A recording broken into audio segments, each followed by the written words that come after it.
atopera chuan lali chuan enge soi thok lo chuan ei poi su se atiani kan lali suwa thu soi he ani na taka kan thil fia doni chuan na thok pe lo chu so chum kep su so khor kep su so ngei ro se atinani so kan ngai tir chuan ri tramin a thi don ti nani le zelani cho te khop chuan lali suwa hian that chiat hi adulova tai mak hi angai sang ni mani chan chin han soi ta ila sarkar na kan chan atang khan mut kham ni voi khan ma khala nei lo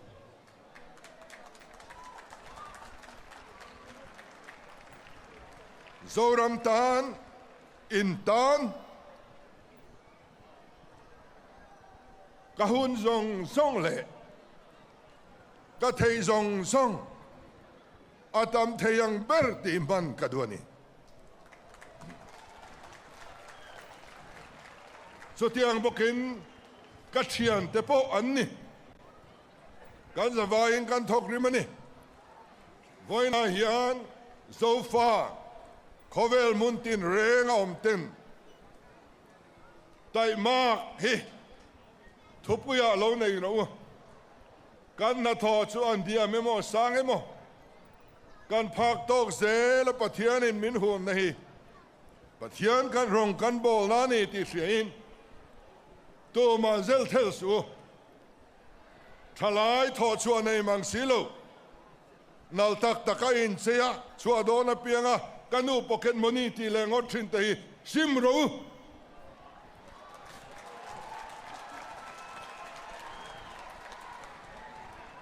biak in a trangan dai te in ina oma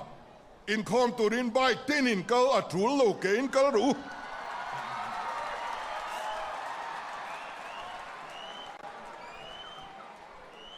itai mango kan sarkar na thok zong song te po hi rim takin tu na hian nan thok me kani